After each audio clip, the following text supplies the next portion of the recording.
My friends, hello and welcome once again to Goldeneye 007 SpeedLore, the series where we take a look at the speedrun progression and evolution of records, strategies, and history in a single Goldeneye stage over the past 20 years, and tell the stories of the men who have left their mark one way or another on the level.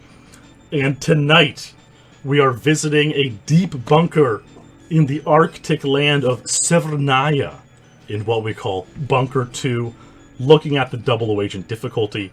One of the most challenging levels if you're a new player, if you're a casual player of the game. A lot of guards, a lot of action, few places to hide, and I'm going to show you a couple of basic runs to get off the bat to share how the level is played. First, let's take a look at what happens when you enter the bunker. So, when you finish Surface 2 Double Agent, the level before Bunker, you go in here, get this cutscene. You blow up a helicopter, and welcome to Severnaya, comrade. The bunker door closes behind you, and now Bond is in trouble. He's in for it. And if you'll remember, it's the level where you start out in a prison. You start out inside a jail cell. You're beside Natalia. Her cell has all these bullet marks in the wall. Clearly, there's been some people put down in these jail cells, and your mission is to escape with Natalia while taking care of some other business. If we take a look at the objectives on the level, we'll see 5 objectives. Classic for Double Agent, a lot of difficult stuff to do. Compare the staff casualty lists. So objective A, you have to pick up a clipboard and a document. Kind of vague. One of them is the staff, and one of them is the casualty list.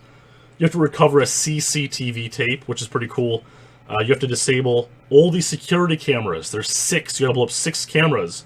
Recover the GoldenEye operations manual. That's locked in a safe. It's tricky. And escape with Natalia. So, without further ado, let's take a look at a run and see what happens. So, of course, I asked our pal, I think it's going to become a tradition now, Joshua Nash. I asked him for an old video of his on Bunker 2 Double Agent, and he was happy to provide one. So, in order to get out of your cell, you have to pause and take out a watch magnet attract, which sucks up a key from outside of the room. And now Josh is going to take his time through here and try to avoid death. Like I said, you're going to see a lot of guards. He's using slappers to be very quiet. And he's going to do this for a little while, and then he's going to proceed and start doing the objectives. And it's actually not a bad strategy if you're a new player. I know our pal Anubis, actually, a long-time subscriber and viewer, he's been having a hell of a time being Bunker 2 Double Agent. Hasn't quite been able to manage it yet. And it's a very tough level as a new player. I remember as a kid, I beat it only a couple times, and I took more than 10 minutes to beat it each time. And Joshua here is going to beat it much quicker, and then the records are going to be even quicker than that. So, alright, here we go. Josh is on the move. That guard had safe key number 2. There's a camera that's blown up. A very, very technical level. A lot of things to pick up, a lot of things to destroy. Yeah, I mean, it's one of the hardest ones on all of Double Agent. So he's going to release Natalia. If you're playing kind of slow and you release her too early, she can really get in the way and get killed.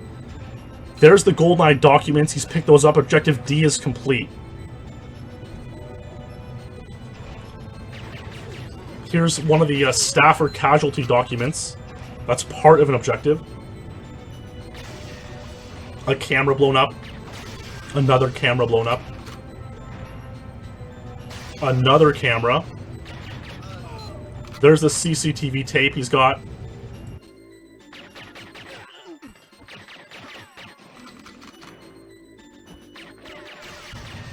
Another camera. He's got to go for the clipboard now to complete objective B, is it? Yep, there we go. Objective A. Got the clipboard from that guard. And pay attention to that guard's location. It's going to become very relevant in a few years' time. He stands in that room.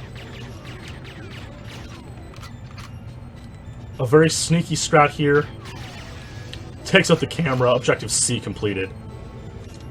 Onwards we go. Open the door. Bingo. Bango. Joshua Nash. Bunker 2 Double Agent 248. So huge thanks to Josh for providing us with that run. And obviously, things would improve quite drastically. And in fact, the record that I'm about to show you was a lot better already in 1999. So let's take a look at the first run I'm going to show you. And the first run is by a familiar character, the game's first champion, Sterling Neblett. Again, it amazes me that we had video footage at all in 1999. Sterling slaps that guard for a cell key, opens Natalia's cell door, runs in here for the documents, gets hit. This is a very risky run. Grabs a key card from that guard. Takes that camera out. Grabs a safe key from that guard.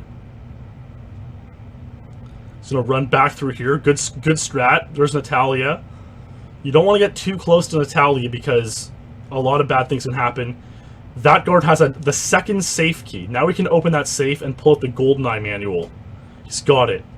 He's going to push through here. This guard has the clipboard. Got the clipboard. That's another objective. There's 3 more cameras he has to destroy, or 4 more. There's 1. Good use of the R aimer there. Here's another one. Got it. Got the CCTV tape. Whoa! Got a boost there. Got that camera. Another camera here. He's got 1 more camera to blow up, and then he's home free. And oh man, these guards are really trolling him. Got it. He's got to get out of here. And there it is. There it is. Sterling Neblett. You can't really see that, but it was a 127. I promise you. You can almost vaguely see 127. His best time was actually 125, and he's credited with the record 125 from October 23, 1999. The 127 is simply proof that he was able to get 125, proof of skill. And back then, 20 years ago, just showing that you could get a time was often enough to claim it. So, you know, different era, different proof standards, of course. The next run I'm going to show you, I just stumbled across this run while doing research for this stage. I don't know the backstory. David Gibbons was a GoldenEye player. He's actually known as, I think he had the run on SDA, Speed Demo's Archive, Double Agent, like 50 minutes and 1 second. One of the first Double Agent full game runs on Speed Demo's Archive. Wouter would eventually beat it, but it's the first time I think I've ever been able to show a Gibbons run in a SpeedLore.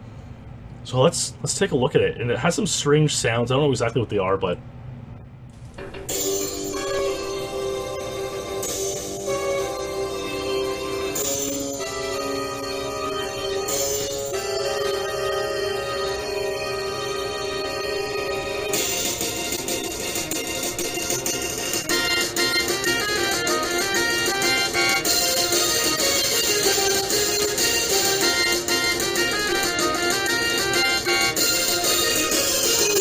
Oh, great, 1 bullet.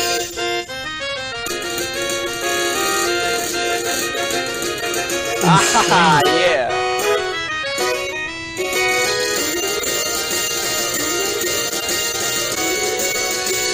Clobbage, baby. Clobbage. Out the way, yo.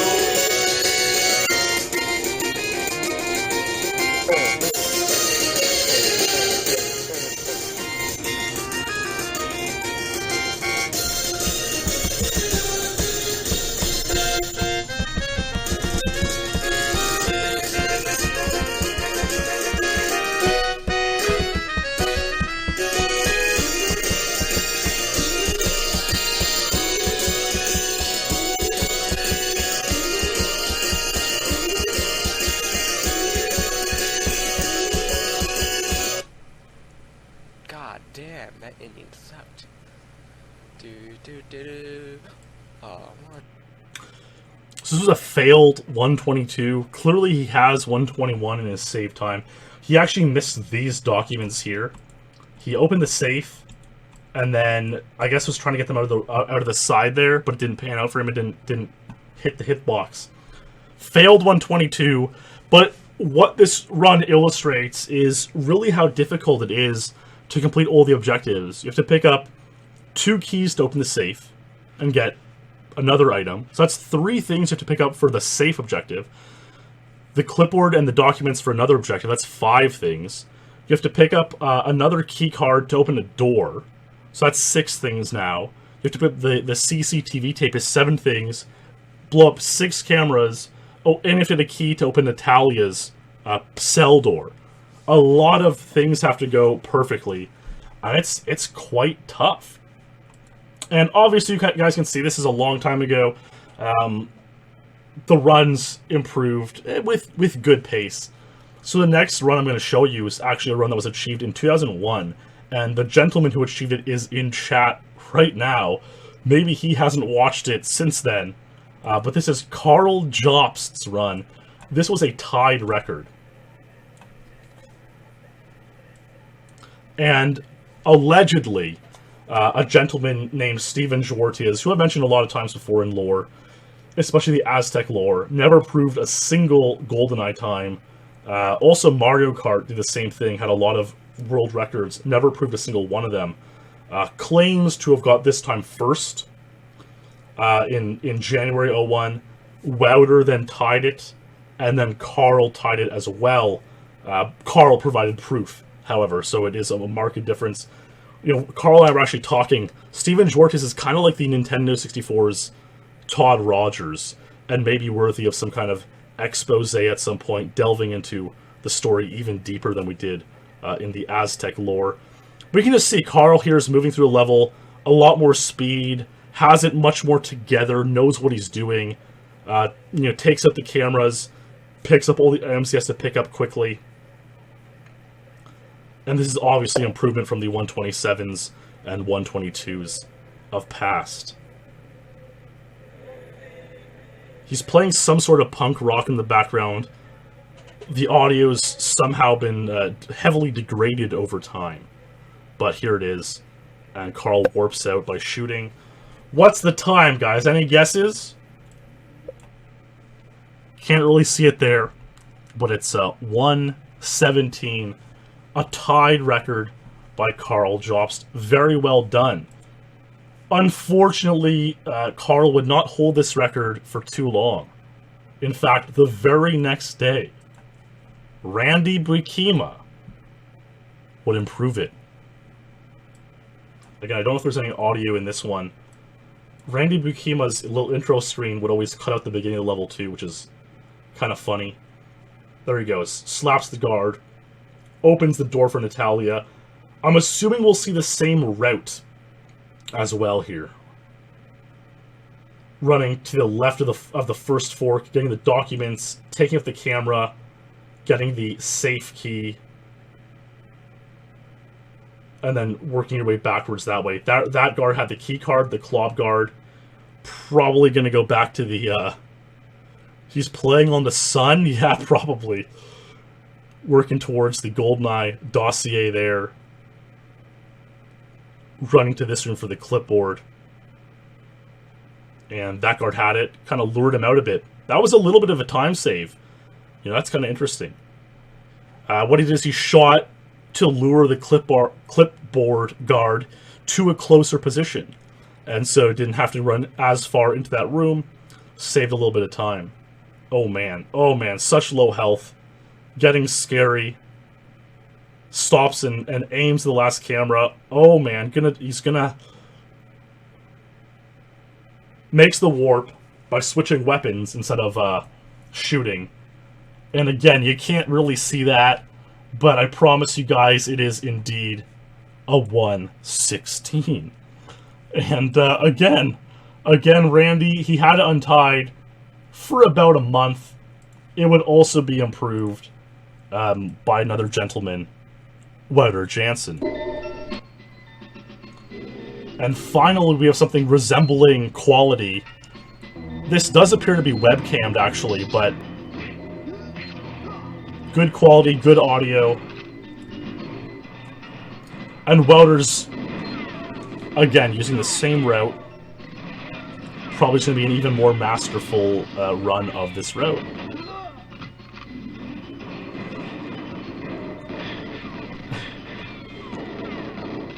Oh wow, Wouter really had to backtrack for the key card. That opens that door he just opened, by the way. You do need that card in this level. It's tough to manage without it. There we go, grab the dossier. Looks like Wouter's gonna shoot, get the clipboard guard a little closer. That was a really clean clipboard guard. He's got it.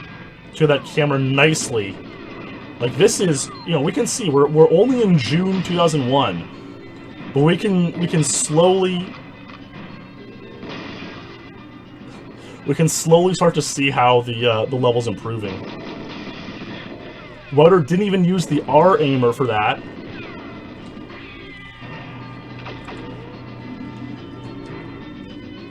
And there we go, Wouter Jansen. It's a 115, again, tough to see. But there it is, untied. We'll reckon Wouter would have that untied. Now, it got to a level that was pretty tough. About half a year, Wouter had the untied. Randy would tie it again in January of 02. And, well, I guess there must have been some kind of rivalry going on. Because not only would Randy tie it in January 02, the same day Randy got 115, January 26, a gentleman by the name of Greg Lavery. I've mentioned him at least once before, and we're going to actually talk about Lavery's story a bit more after this run. Lavery also played Bunker 2 that same day, and he would get this run. So he takes out the magnet, picks up the key with the watch magnet, slaps that guard twice, opens the door, and now he's going to proceed with the throwing knife. And yeah, Anubis is bringing up in chat why the level's so difficult. If you shoot too much, and if it's a combination of like shooting too much and also being slow to move through the level, the guards clone themselves if they're in other parts of the level and they hear you shooting. And that's why we saw Joshua Nash in the first run use slappers. And we also saw Lavery take advantage of using throwing knives as a silent weapon in the same way. And so if you're playing it slowly, trying to get all the, pick off guard by guard, it can be quite challenging because of the way the guards clone themselves. Really super clean movement from Lavery here. And Lavery has quite an interesting backstory that we're going to talk about for sure.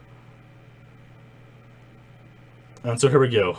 Randy got 115, tied Wouter's record the same day. Now Lavery's got a 114, a new record. And I've talked a little bit about Lavery's story before, but the one thing I brought up, I think it was Bunker 1, SpeedLore Episode 3, is he became a well-known poker player. And one of the things that he was most famous for, at least when I joined the Elite, was that there was a thread about his first relationship with a woman, which was posted to 2+2 forums. And, people, of course, a lot of guys in their early 20s, late teens, giving advice on, your first time with a woman, what to do. And it was just this chronicle of the ages of Lavery throwing what's happening out there and people giving advice. Yes, this is Captain Zeebo, he would come to be known by. And, there was a lot more to it than that. I was reminded by Karl going into this episode that actually there was a documentary made about him in the poker world. This one called From Busto to Robusto, Captain Zeebo, 2009. And so it tells the story of Captain Zeebo, Greg Lavery, a former McDonald's employee from the Midwest who made millions of dollars playing online poker before suffering a mental breakdown. And the first minute and a half of the documentary, I'm not going to show the whole thing, obviously, but the first minute and a half is pretty cool, and he touches on some Goldeneye. So I thought, let's watch and see what Lavery has to say and talk about that again. This was recorded in 2009, and he's talking about his Goldeneye records, his Goldeneye play from 2001, 2002.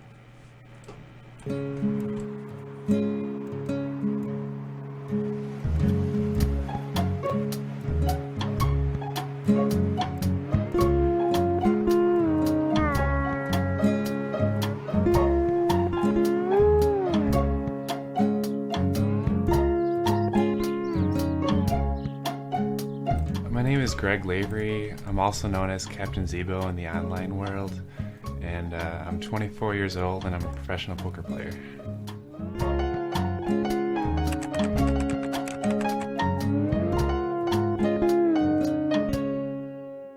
I grew up in Illinois, in a suburb of Chicago. I was always like the smart, nerdy kid, I guess, that didn't have many friends. And I was always into computers and video games. And, I would play Goldeneye for Nintendo 64. And while most people are playing multiplayer, when I was by myself, I would sit there and try to get the fastest times possible. And, I did this for 2 years straight, 2 or 3 hours a day, just playing the same video game over and over, trying to perfect my scores and, beat Facility, Double Agent in 59 seconds and just silly things like that. So those were my hobbies when I was growing up. And there you go, really interesting. I didn't watch the whole thing last night, but I watched a good chunk of it. And Lavery tells the story of basically giving up his old hobbies to move on to playing poker full time. And he was very successful. He ended up making over $1 million playing online poker. And Karl actually told me an interesting story last night where Karl was talking to Lavery. And I guess at this point, Lavery had made about $1.1 million.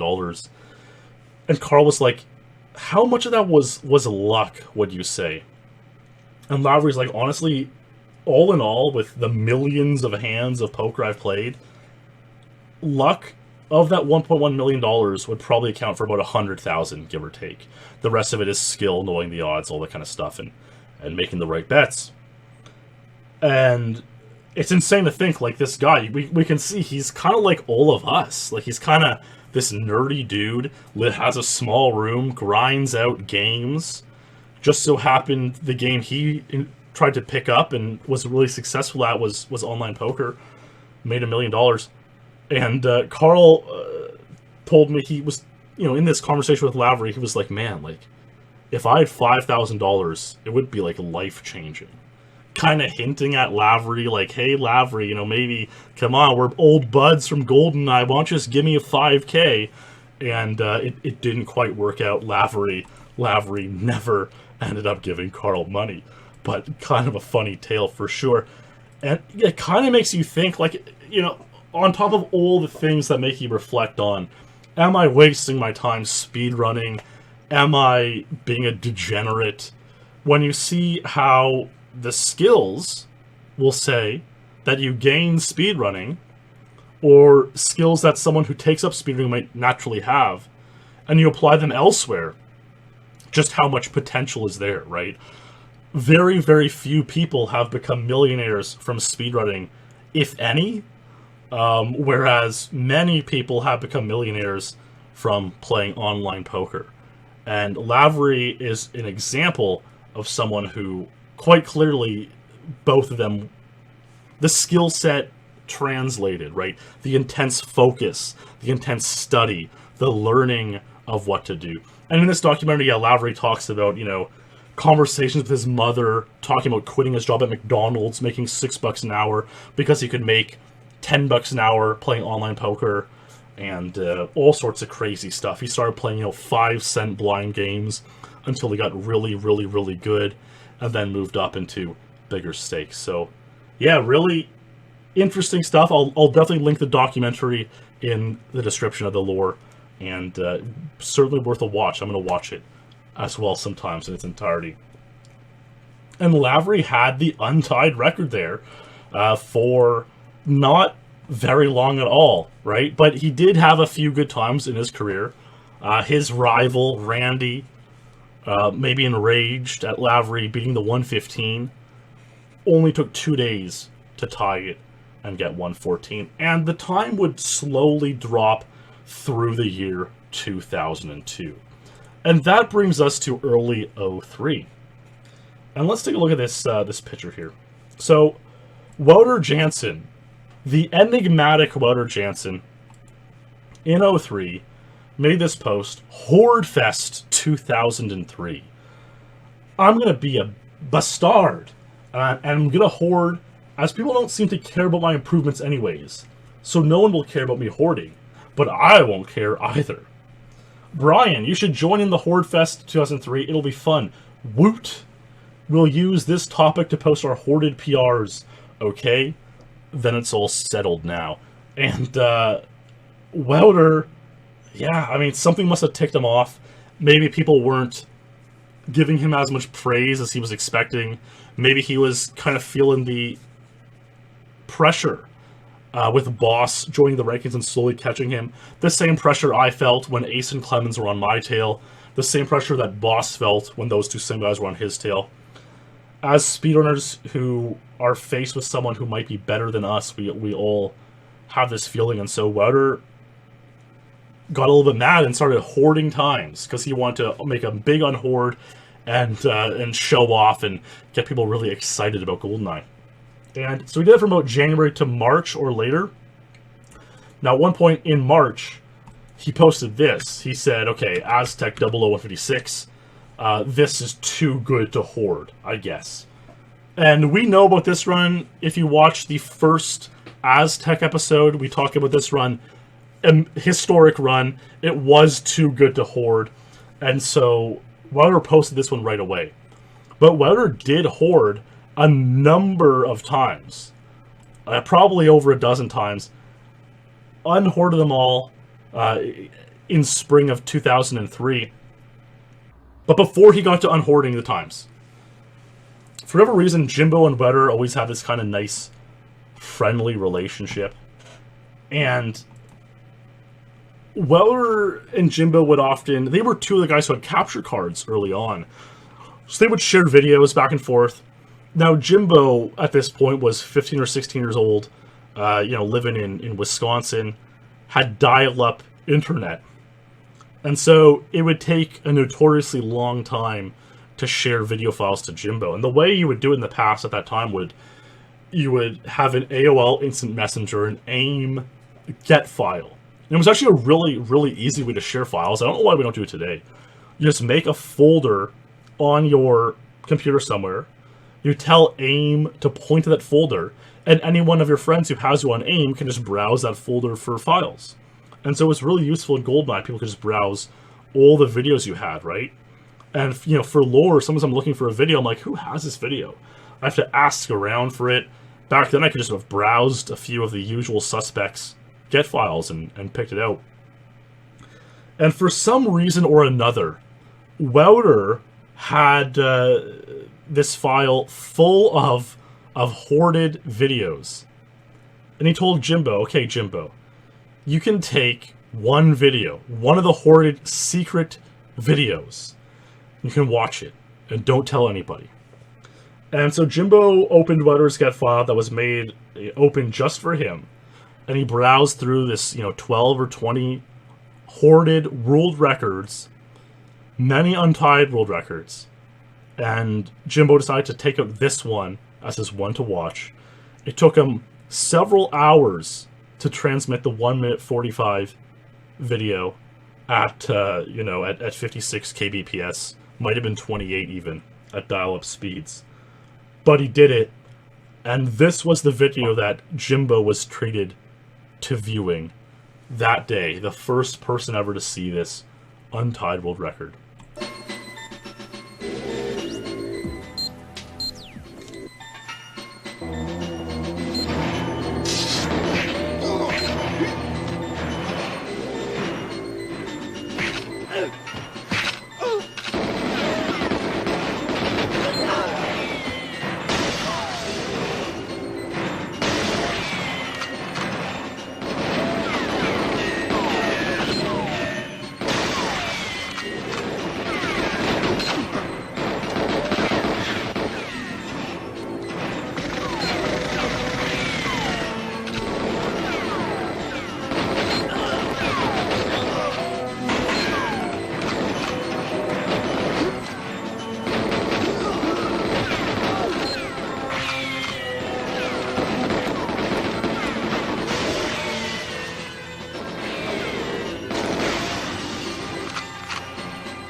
So Wouter did a lot of stuff differently on this run. Lost about 2 seconds at the end. The route completely changed. He really refined things. And Wouter got Bunker 2 Double Agent 107. An amazing untied world record. It kind of seems like a huge jump. Randy did get 112 and then 109 earlier in 2002. But 107, it was unbelievable. Amazing time. And yeah, just look at it. Now we're talking. Now we're in the modern era of Bunker 2 Double Agent. Yeah, and totally, like, at the ending here, Wouter, like, this is all very, very clean, right? This camera's good for 2003.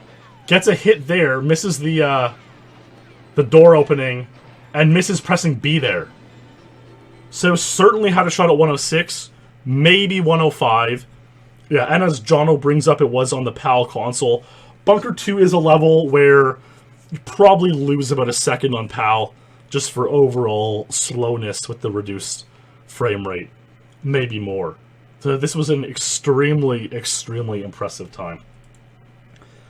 But unfortunately for Wouter, he, Boss was on his tail. Boss was nipping on his tail. Wouter, you know, unhoarded this time in spring 03. By December 03, Boss had tied the 107, and Boss would continue to do things to the level in spring 2004, which is maybe the best Boss has ever played in his career.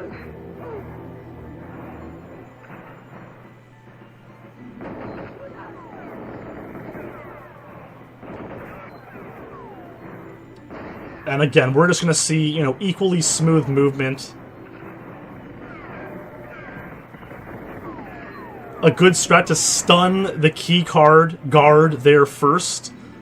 Waiting for the Klob guard to open that door. And now this is even more just standard movement the way we've learned to play this level now. Really, a lot of it comes from this run by Boss. Grabs the clipboard.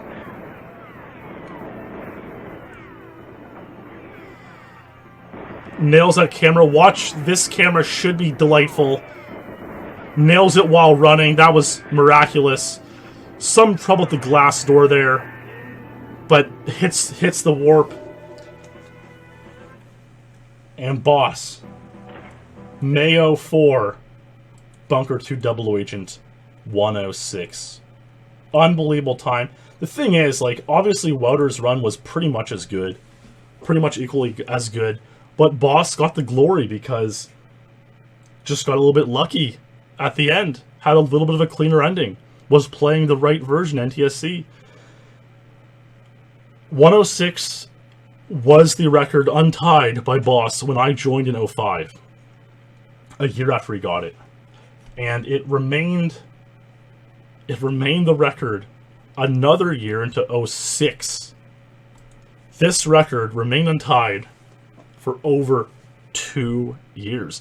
And I think a lot of that is because even though Wouter almost got it, Wouter was kind of in a dry period there. It was kind of towards the tail end of Wouter's career.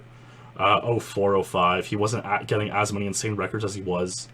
And there wasn't that much fresh talent in Goldeneye at the time. It was just Boss.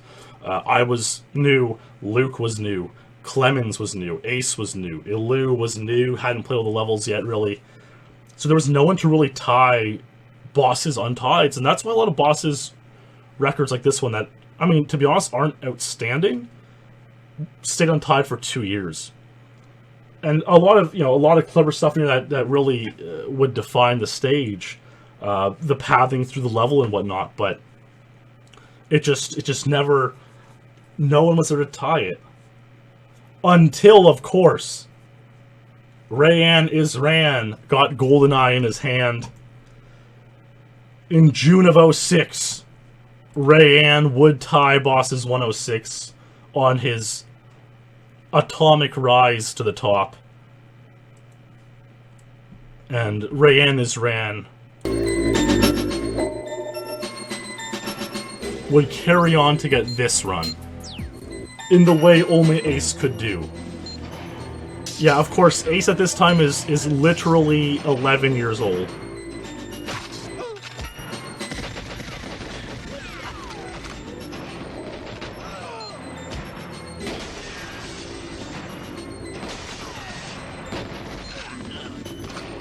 Gets the key card. Gets the safe key. Breaks the camera. Doesn't quite make the open door.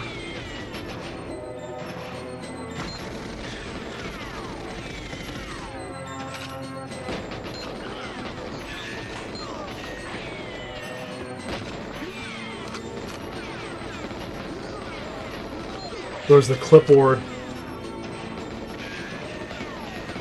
Oh man, that one was really nasty. Natalia's there. That one's nasty. Nice cam. Oh! That warp, baby! Oh my god. That was disgusting. And Ace got the 105 there. And that was actually Ace's first untied world record in Goldeneye. Not quite. A couple months earlier, Ace had gotten Train Secret Agent 141, which was a really optimized run with the old Train strategy. But as soon as Ace posted that, Henrik revealed that he actually had 136 with a new strategy. So Ace didn't ever technically have the Untied there. He's not credited with the Untied there. But yeah, 105, Ace's first Untied of many to come. And yes, Ace used Control Cell 1.3 on this run, which is just... no one else in history, I think, has ever got a world record with 1.3. It plays like 1.1. You move with the stick, and you kind of change direction with the C buttons. But instead of using Z to shoot, which we all did as kids, 1.1 or 1.2, it uses like A to shoot. So it's just so strange that Ace was playing this completely foreign, alien control style and getting untied world records with it. And it gets even more insane than that. That was the control style Ace learned to play Goldeneye in Perfect Dark with. A lot of just... the guy's just absolutely mad. Now, this enraged Boss, and Boss was still at the point in his career where he could respond to people beating his records with Boss's rage, Boss's wrath, that only he can do. And Boss thought long and hard about more innovations that he could come up with at the level. And at this point in 06, we had some TASers, tool-assisted speedrunners, who'd been doing work on the game, and they kind of discovered some strategies.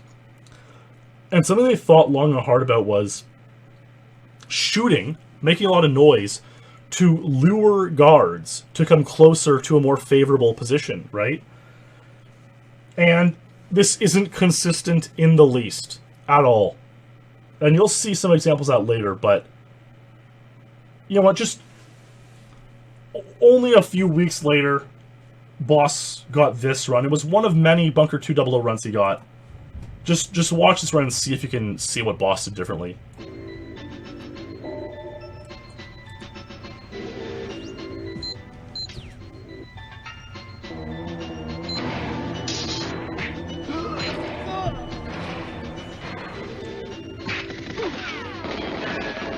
So Boss is shooting a bunch of times there in hopes to lure out whom exactly.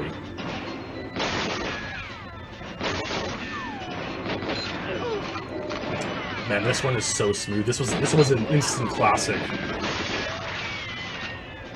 Doesn't quite make that door cycle. He fires a bunch of times here.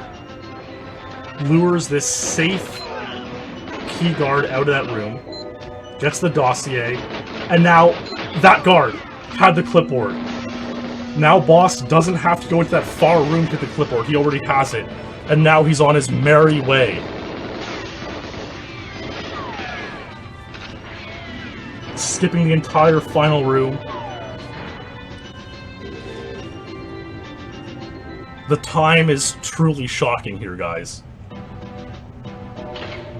Bunker 2 00 Agent 101. Now, Boss did get a 104 and a 103 before the 101, so it wasn't that much of a shock to us. We knew it was in the works. I mean, now it was still a pretty big shock to us. 101 was absolutely insane, and the kind of thing that only Boss could do. Really. Like, it's one thing to come up with a new strategy, or to take a strategy that exists in theory in a TAS and translate it to console. But Boss could have stopped at 104, 103. He didn't. Boss kept going, kept pushing it, and that's a very, very rare thing to see. And obviously he was rewarded marvelously with 101. Boss got this 101 2 weeks after Ace untied the 105.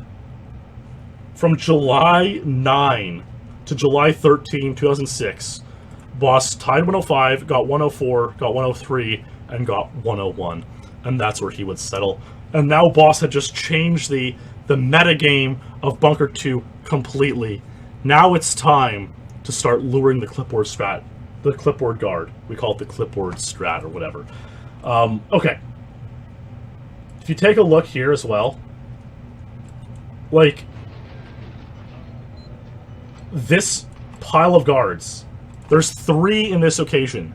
There can be 2 to 4. One of them might have the clipboard sometimes, and sometimes none of them will.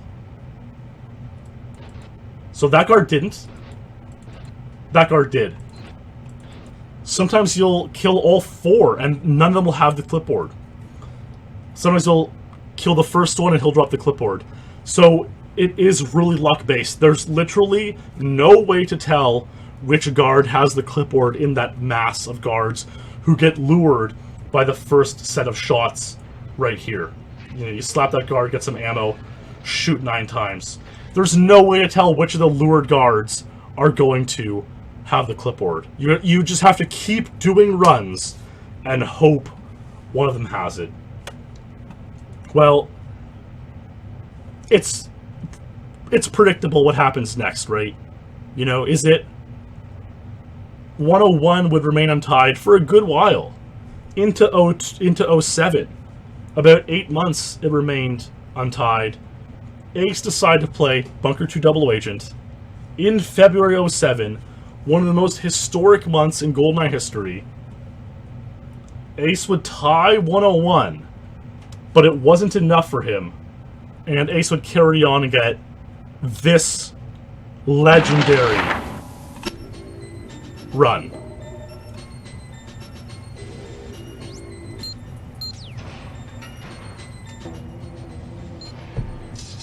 Again, Ace is using 1.3 control style, which no one has ever recorded with before. There's the 9 shots.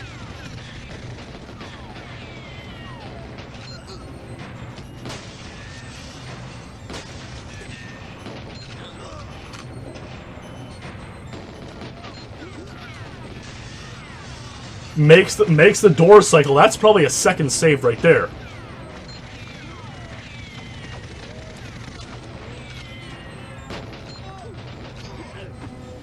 Grabs the dossier. The first guard has the clipboard. Nails the camera. Nails the camera. A back boost. Oh my god, that camera. A boost. A bit of a slow warp.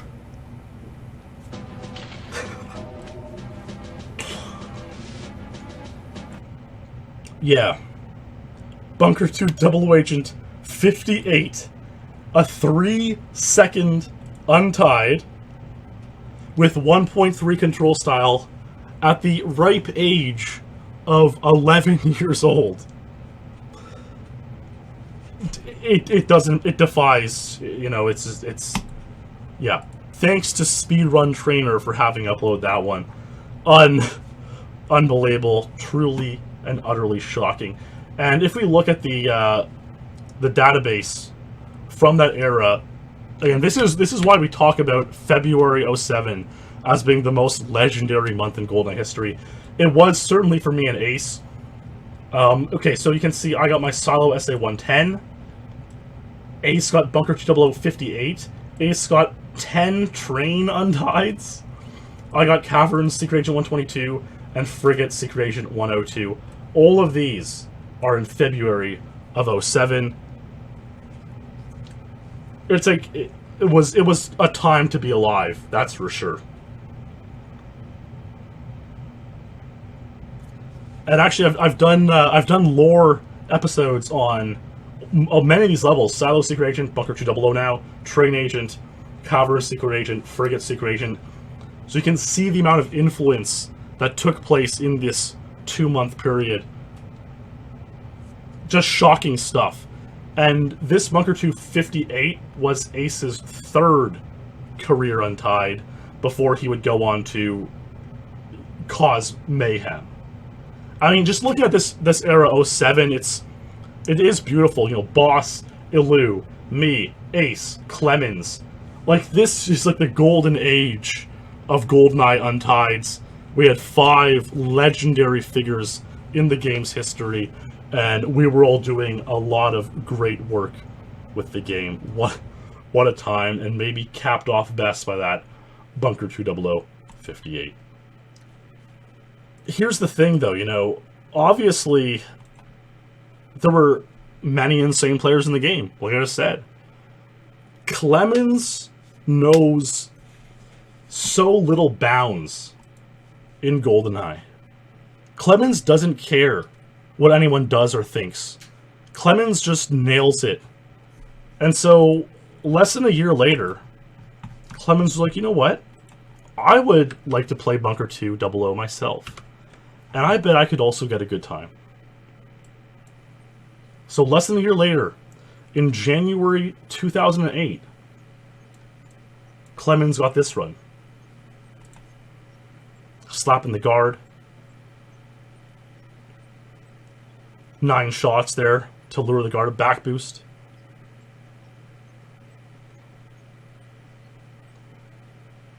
Ooh, a little bit slow on the door there.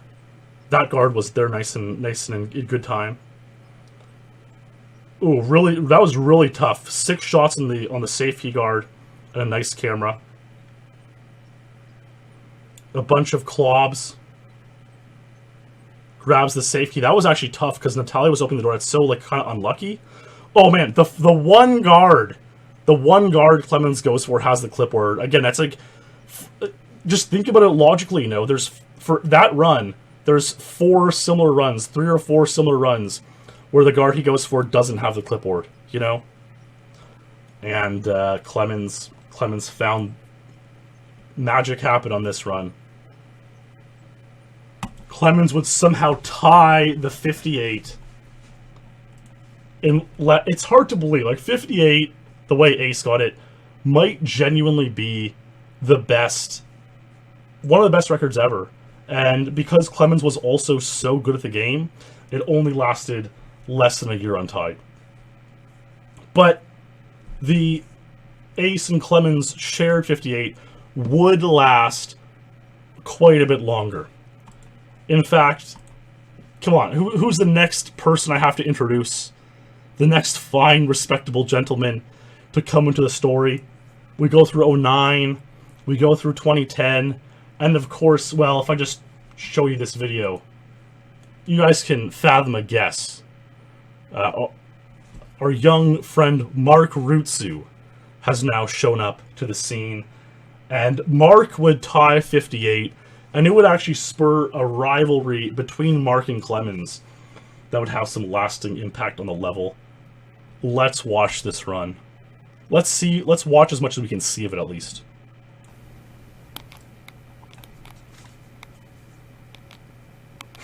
He's zooming in his camera. Oh my god. Oh my... Oh dear. It almost feels like the VCR is lagging. Like, that's how bad this is.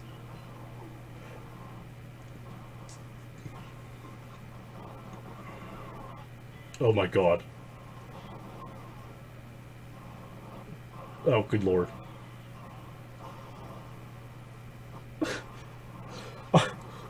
I honestly had never seen this video until I just was working on this episode, and it's so bad. It's even worse than his damn videos. Like, I'm genuinely shocked and appalled at this video. Like, look, okay, did you see that? That was the third guard that Marc went for, and just happened to be one who took enough bullets to die. Had the clipboard. So much luck has to go right.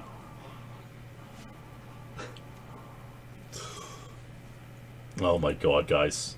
I apologize to put you through this. But it's a Bunker 2 Double Agent 57. Okay? What happened here actually was Marc tied the 58 in August 2010. Right away, 2 days later, Clemens was like, no! I'm Clemens, untied the 57. Talking about a speed bully, right? And then it took Marc 2 months. He was kind of new. He was kind of still playing all of the levels. Took Marc about 2 months to get back to Bunker 200. When he did, he untied 57. Or sorry, he tied Clemens' 57, and then he untied 56 a couple days later. In October 5th, 2010. Now, as far as I can tell, Marc never made the video for his 56 untied on October 5, because on October 6, this run happened. It's a Clemens run. I will have to mute this one. It's the only video tonight I have to mute. Clemens used... We'll talk about the song actually he used in a second. Just watch and enjoy the rivalry between David Clemens and Marc Rutzou.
David Clemens, Bunker 2 Double Agent 55. A central piece to the rivalry between Clemens and Marc Rutzou on this stage.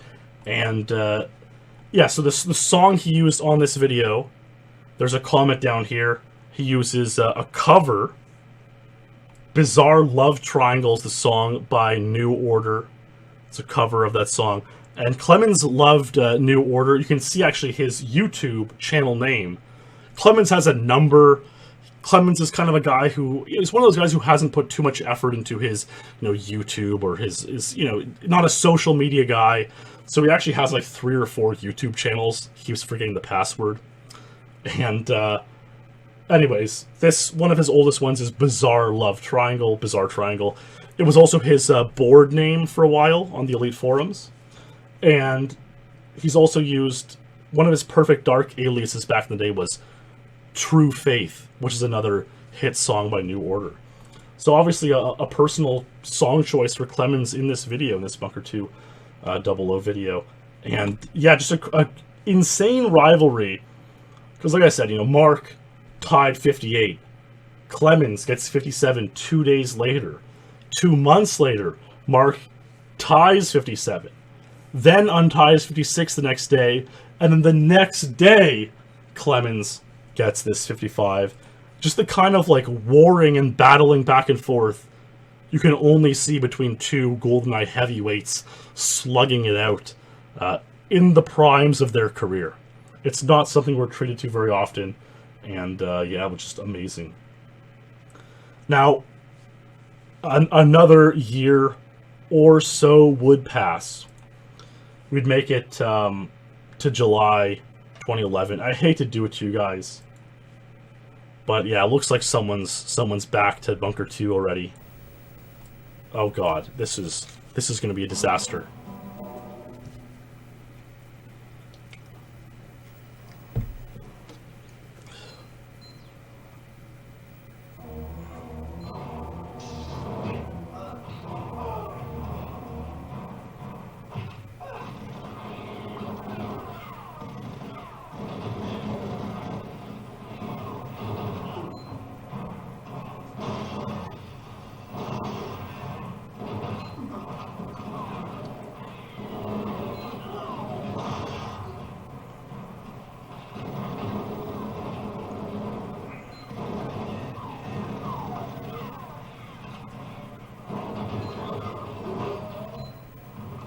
Really, really clean. Oh, there's the second guard. He tried. How the clipboard.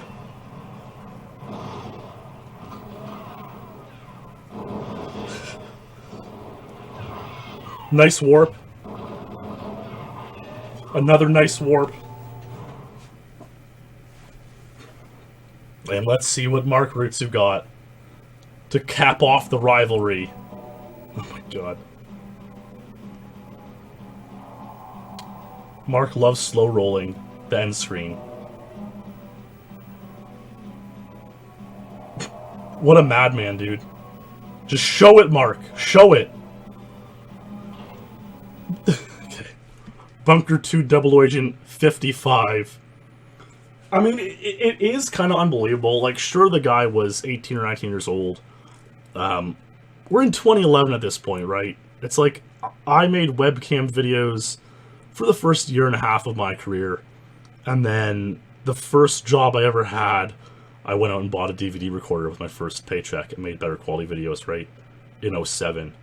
And just like, it never clicked for Marc to do that until like much later on.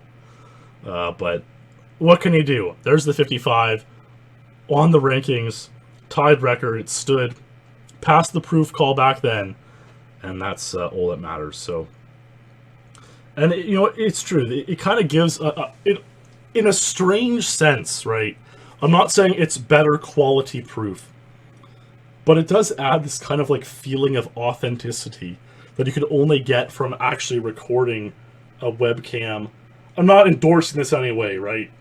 But, like, you record it on your digital camera or webcam from a TV playing static VCR.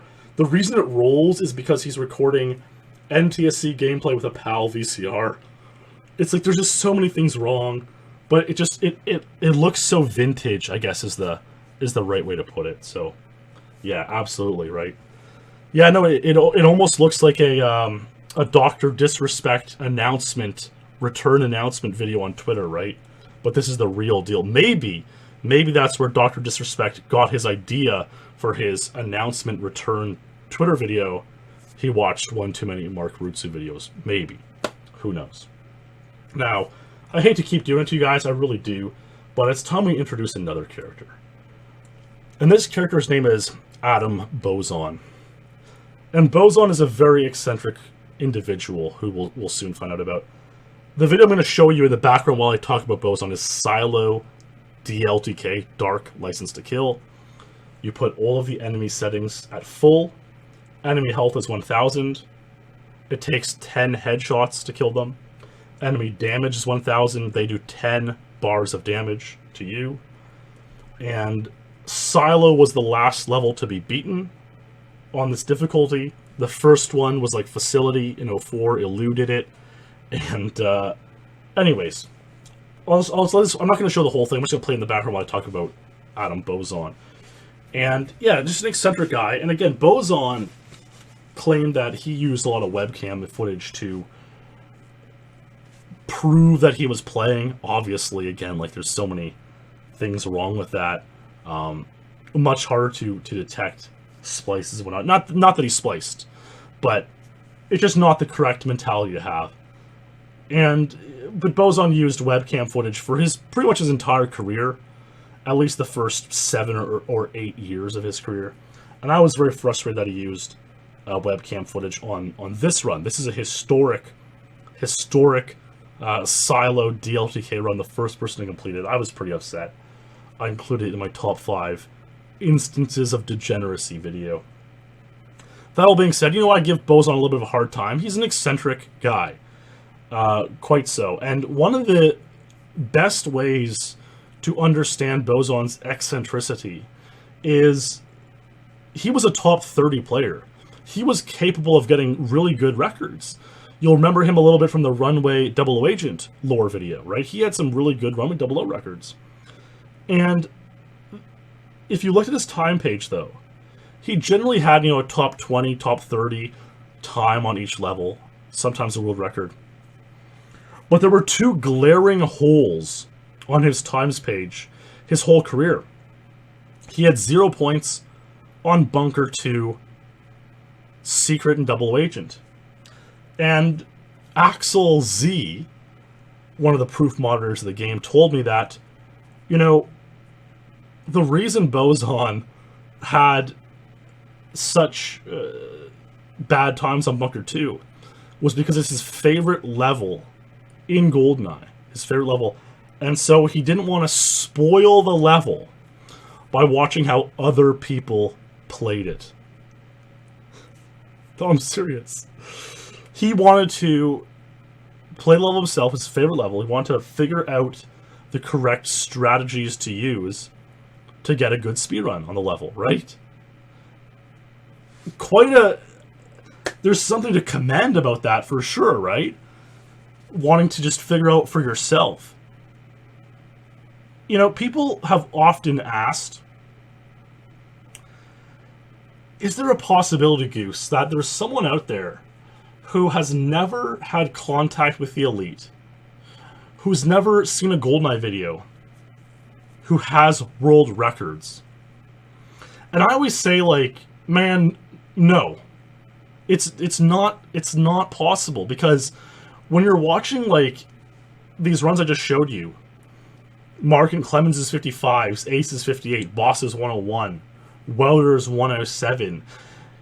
These are the cumulative knowledge of hundreds or thousands of people who have played the game, examined things that work and don't work, talked about strategies, figured it all out, all kind of compared their runs, figured out who does what best, morphed all together, and then had a very skilled player do it, perform it.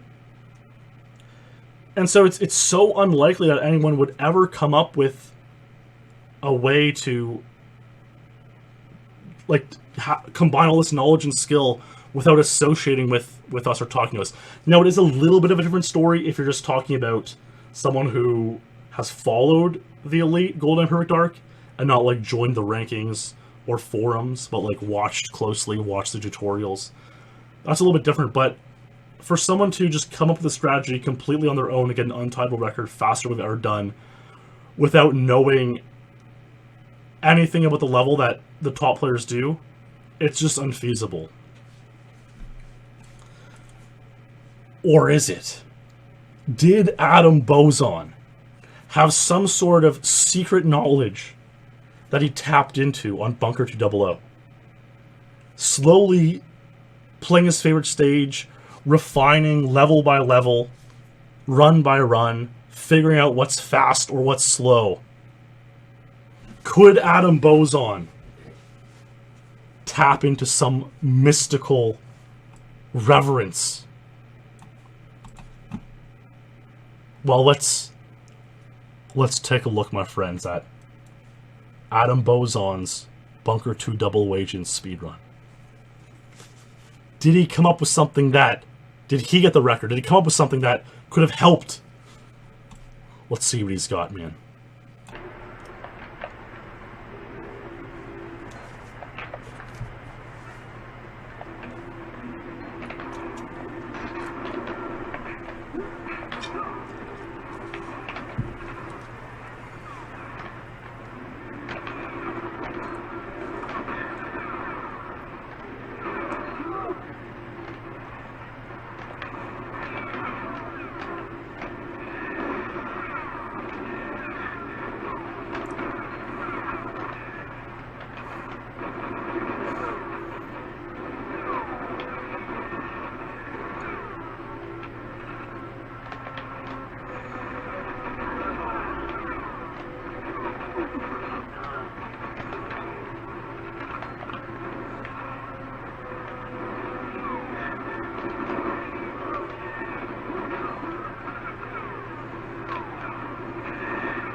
Bunker 2 00 Agent. 1 minute and 30 seconds. Yeah, like Karl brings up, it's not exactly the same strat as Sterling used in 1999, but it's very similar. And as far as I can tell, Bozon got this in January 2012. So, yeah, you know, sorry to drop the troll. Sorry to drop a bit of clickbait. But it's an important lesson, really. I mean, for one, it's interesting that the strategy Bozon developed all alone by himself is almost identical to the one that was first used in 1999 after 2 years of the game going out, right? So that's kind of like shows you maybe the max potential of one mind alone on a game. You can get a strategy equal to a couple of years of development, right? But after 10, 12, 15 years, hundreds, thousands of minds looking at the game, one person just can't compare and come up with it. And Bozon's 130 on this stage is his personal best on the level. It's still worth 0 points in the rankings, and I doubt Bozon will improve it anytime soon. Although, maybe him being in the title and thumbnail of this lore episode will motivate him to watch it and learn more about the level. Who knows? Bozon eventually did improve his secret agent time, and that's because he was at a meet with other leaders in the United Kingdom, and he, happened to see someone playing Bunker 2 Secret Agent there. And so he learned how to play Bunker 2 Secret Agent that way, and he improved his time. But 00, he's never seen anyone play 00.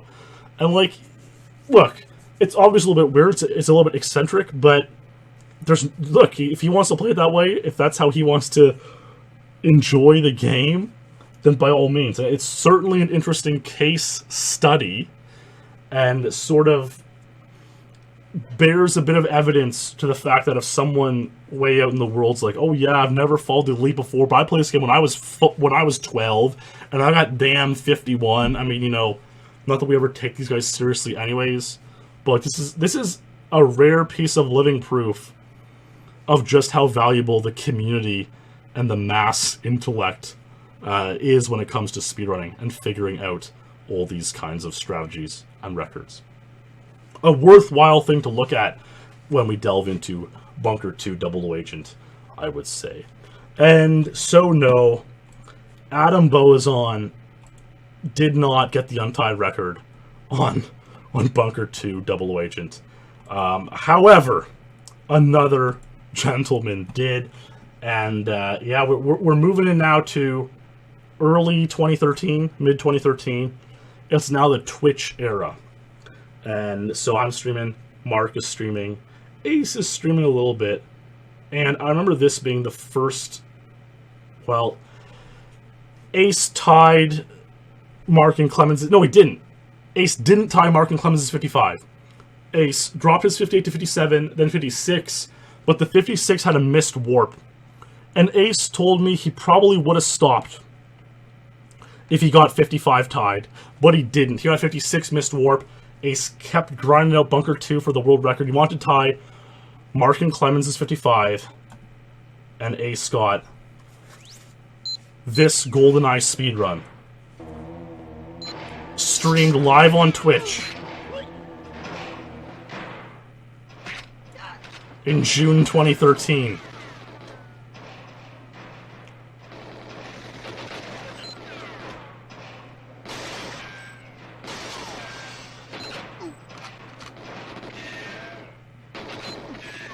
Look at this run. Oh my god, it's beautiful.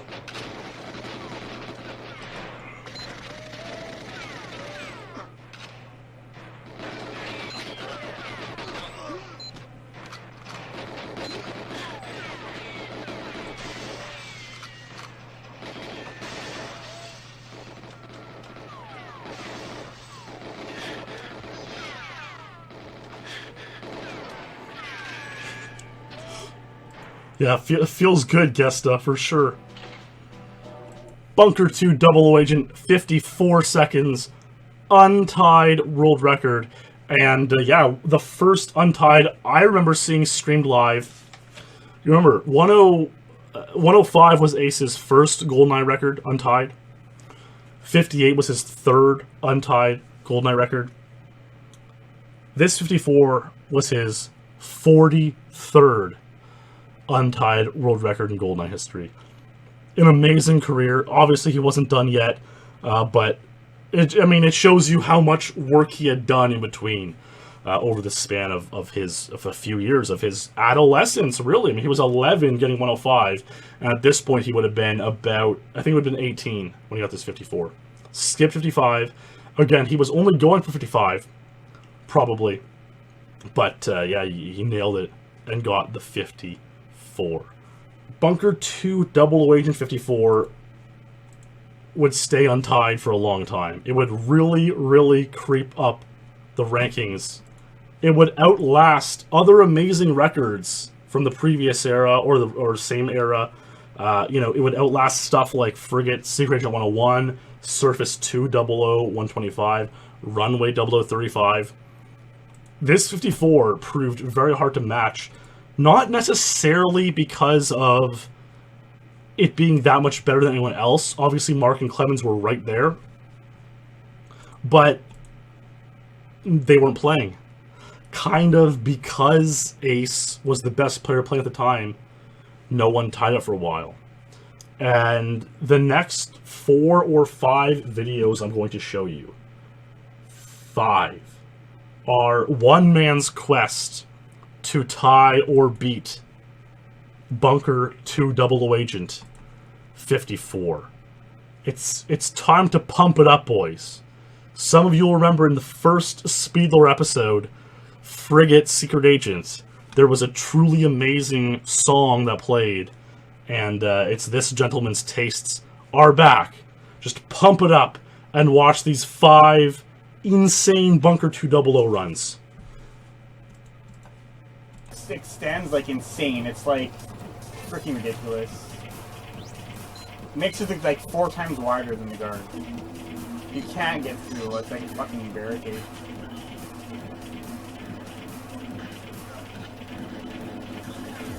That felt good.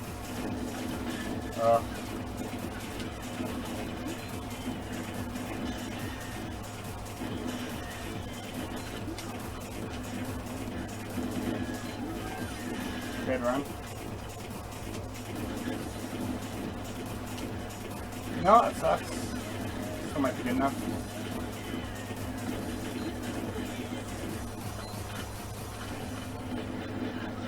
That's not good enough now.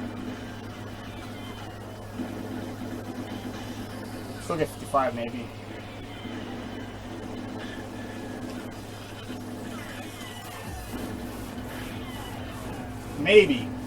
Maybe 55.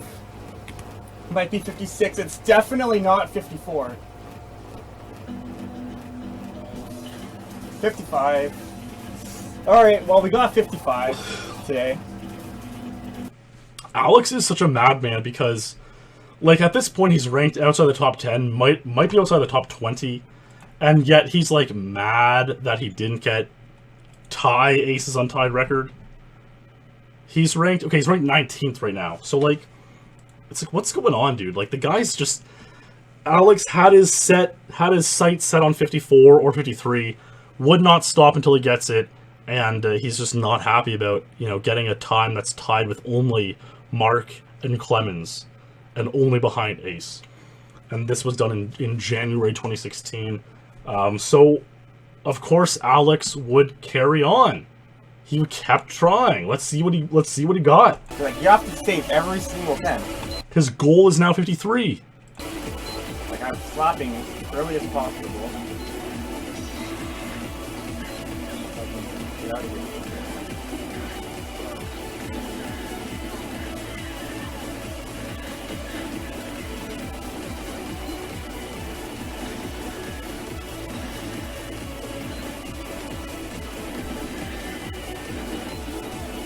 Oh, that was an insane pace. Might be the fastest run I've ever been up to that point.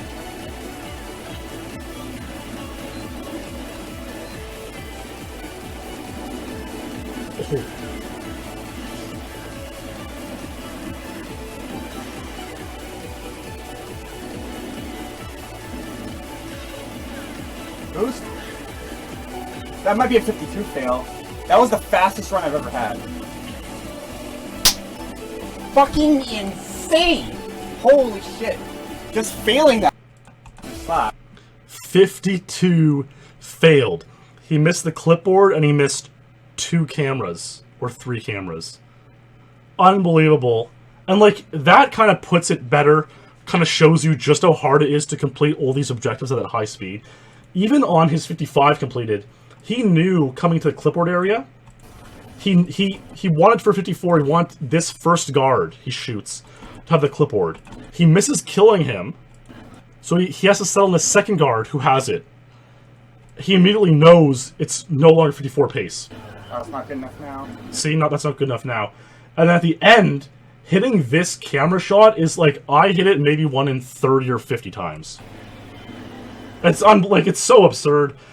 And Clemens and Ace and Marc and Alex know that, like, on one of the paces, I forget which one it is, the camera works on, like, a rotational swivel, right? So on one of the paces, the camera's facing, like, more pointed towards Bond, and so its lens is, like, bigger, more square to you, and so it's easier to shoot at that pace. It's just an unbelievable camera shot, unbelievable knowledge. Like, if they're not on the right pace where the lens is looking at them, then they kind of adjust to, like, shoot it from a little bit wider or take more time shooting at it. Unbelievable stuff, unbelievable knowledge that we're seeing here, and we'll just carry on with the Alex runs.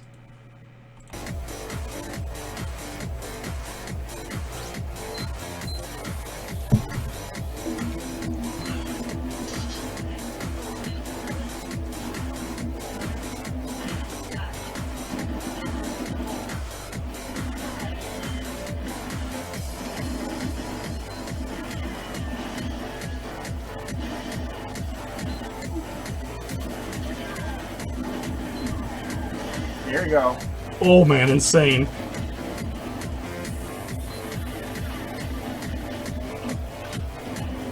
Everything's complete, right? I think so. Oh, you bastard. Oh.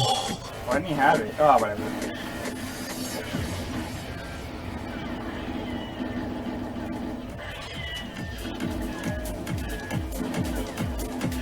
That was a decent run. It's probably a high 53. Probably a high 53, he thinks, and it's another 52 fail. Again, like, everything was completed. Coming out of this room, he actually killed a guard. There's a chance that this guard would have had it. Didn't have the clipboard. It could have been the other guard who had it. It could have been neither. And then he knows the run's failed, so he kind of doesn't try too hard on that camera. But that could have hit. Oh, whatever. Nails this camera. and then almost nails that camera. Pretty insane. These are all early 2016. Here's another one from March 2016.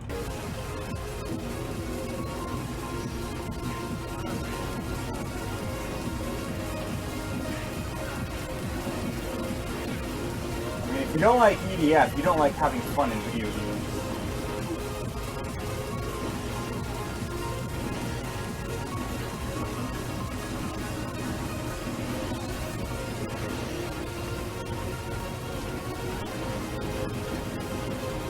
Everything's complete.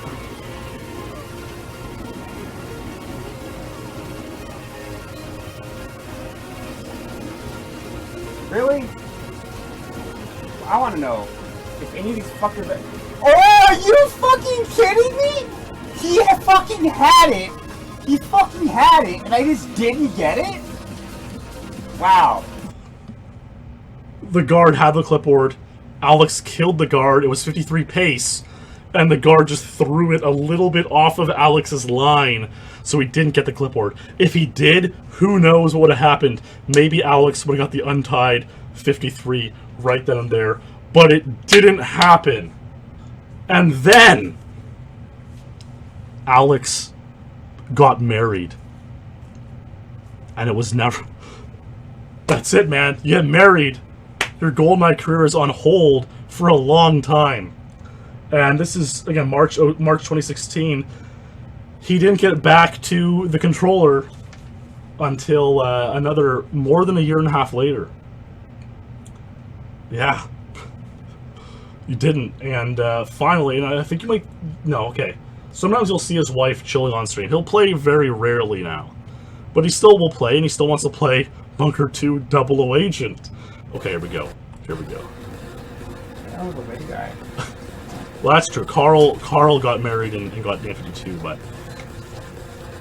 It's amazing how many like weird spots the guards can be in. Like they can be like infinite different spots. Oh, she is there, barely behind him. You can kind of see her hair, and he's like kind of explaining it to her, which is really endearing, right? But they still find ways to get in like the most annoying spots every run through over. Or maybe it's just his chair. Maybe I'm seeing things. I have seen her on stream with him, though, so anyways.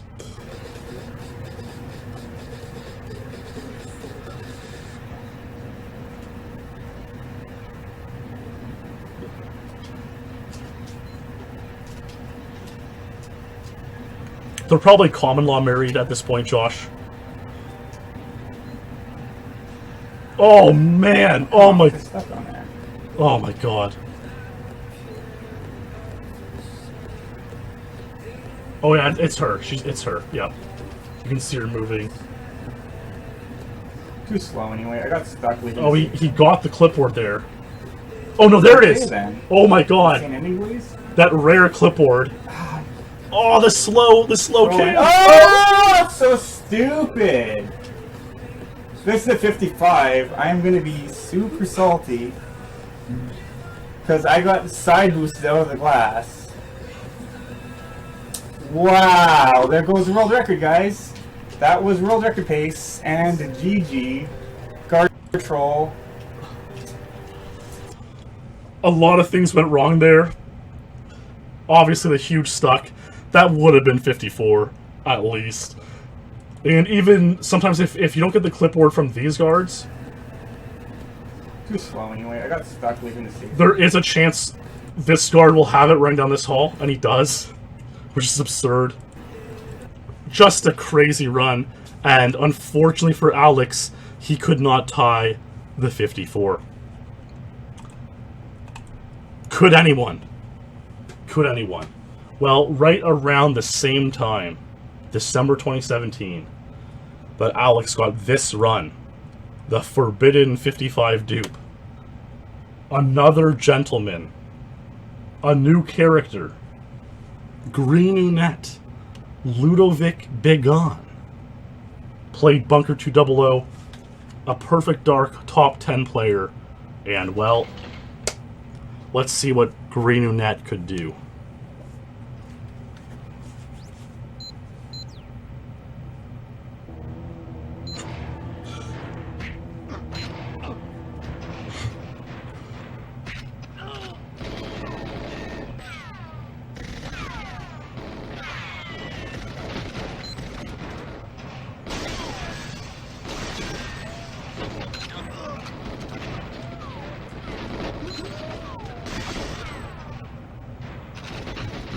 Oh my god, this run's filthy.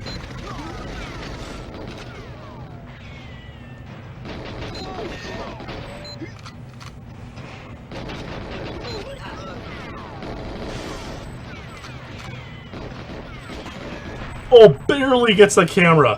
When I first watched this run, I did not think he got that camera. Kinda trolled there with a back boost and a bad glass door. Could have been a better ending.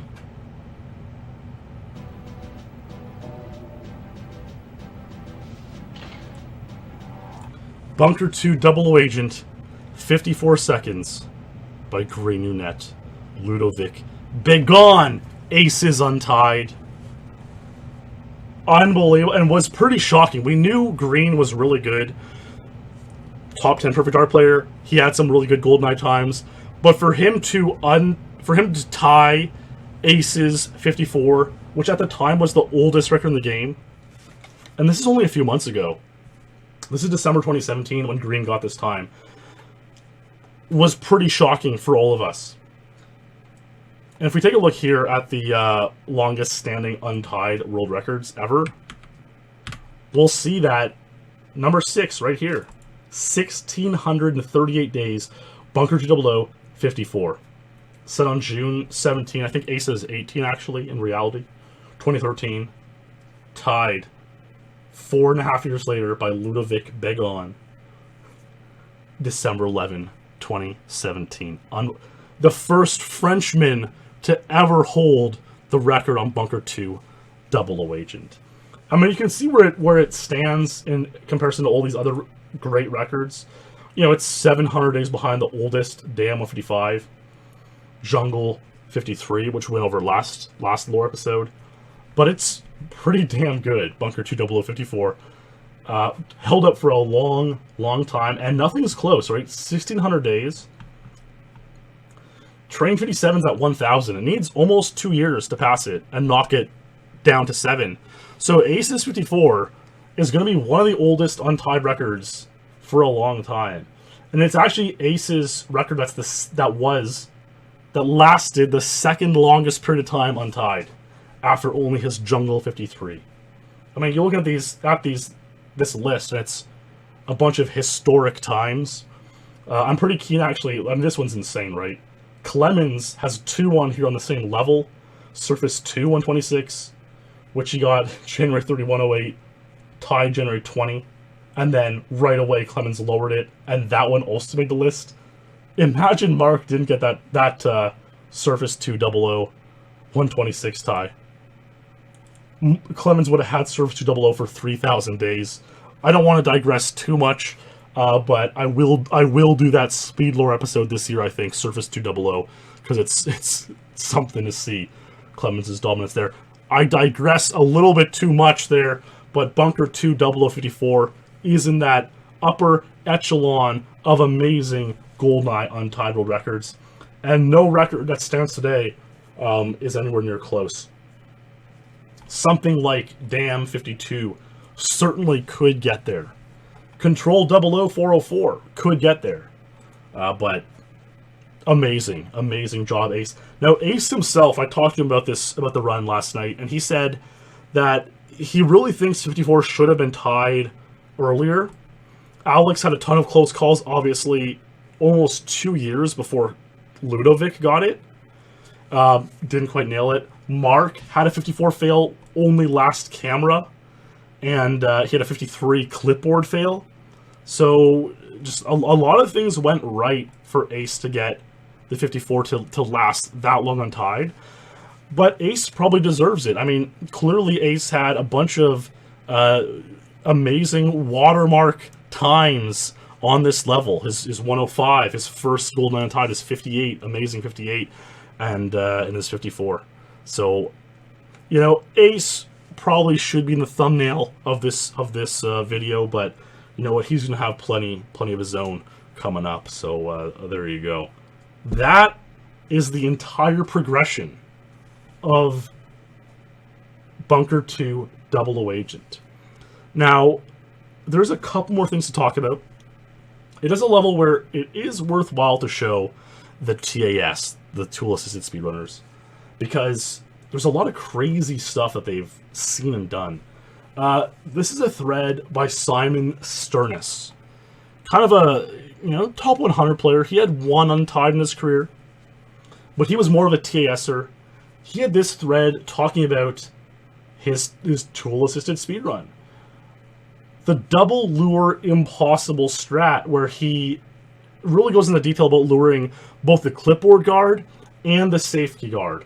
So, you know what? Let's just watch it in action and see what it is.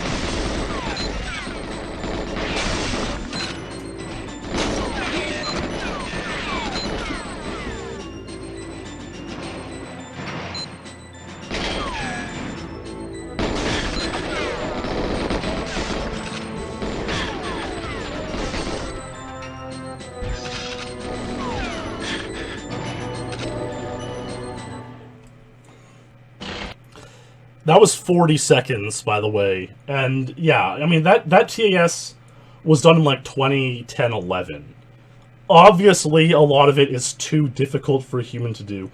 But there is some stuff you could consider doing. If we watch it once more. So, right off the bat, there's a strategy. No one has ever been able to consistently pull this off on console.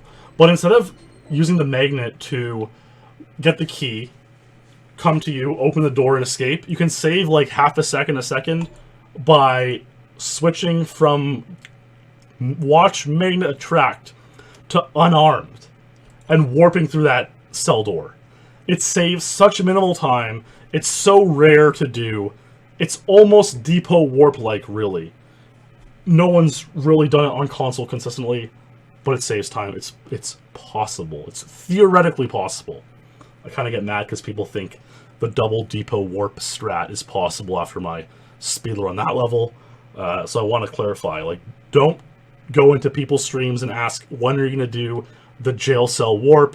It's not viable yet. Maybe, but it's out there. Maybe at some point in the future it is. He also does a one slap guard here, and that's only because he gets out of the cell so fast the guard doesn't even see him yet. If the guard doesn't see you, we talked about this on Jungle actually, if the guard doesn't know you're there, you can one slap him on 00, and that obviously saves a little bit of time, clearly. Opens the cell door. So that's the first area time saved. Then, so I think he did something cooked there. He like, yeah, I think he headshots that guard just for fun, but it might also lure out the safeguard here. The guard on the shot guard's left, to the shot guard's left, who has the safe key. Then he does a bunch of shots here, which lures the clipboard guard. This is viable, crouching and shooting that out. That's viable, maybe? Shooting there to lure another safe key guard. He lures the safety guard to that position. That could be used to save a little bit of time, maybe. That's unlikely to shoot the camera through the opening door. That's pretty tough. Gets the documents. Gets the safe key. Oh, so that's where he... Yeah, okay. So the first headshot in this room lured the safe key guard to where you just saw him. Then he can just go right in here and grab that dossier cleanly. Then he shoots a little bit more. The guard running should have the clipboard. Yep. Does. And then he just finishes with some more insane camera shots. Is this viable? No. Is some of the stuff that the TAS used theoretically possible to incorporate into a modern speedrun? Yes. And so maybe we'll see some of this stuff used in the next couple years to lower it even to, 52, 51 or so. Maybe. Now, Henrik, another TASer, kindly uploaded this. It's an alternative route on Bunker 2. he's playing it on Agent, but it shows, you know, what do you call it? You know, proof of concept that this route is potentially viable. So he shoots a bunch of times there for the lure, more times there. Runs in here, yep. Missed, you know, he killed 2 guards, but he didn't kill the safe key holder. Runs back this way now. Gets the clipboard right there and the safe key right there. So this is also a potentially viable strategy that could maybe work.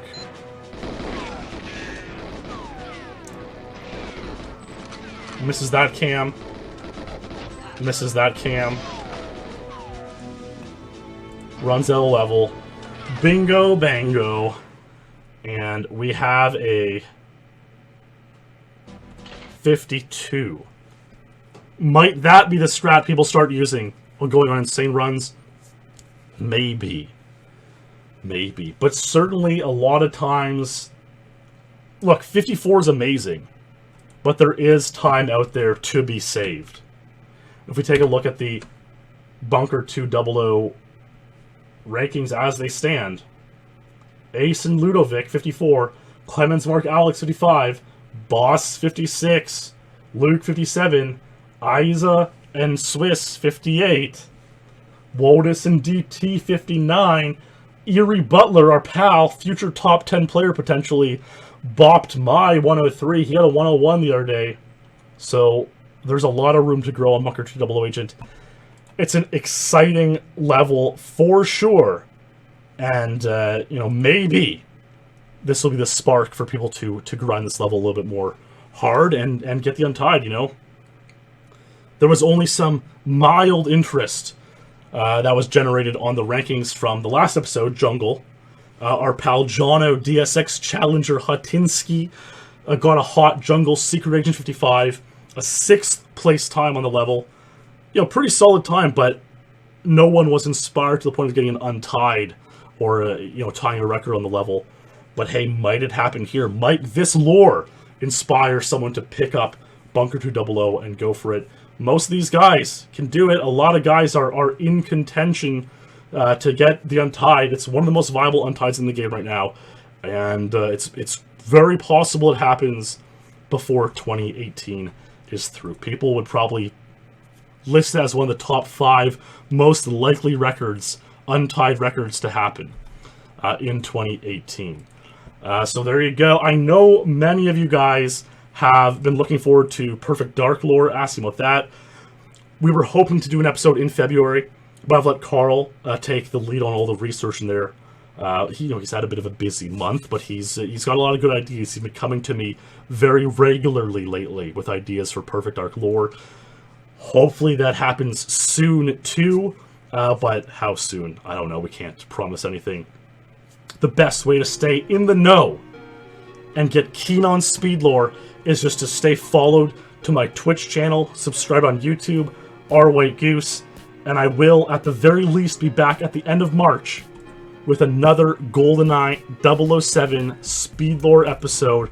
My friends, thank you all for watching. It was a true pleasure, an exciting stage to look at, a really good episode, and I'm glad you were all here for it. So stay true, my friends, stay true, and I'll see you in the next stream or video.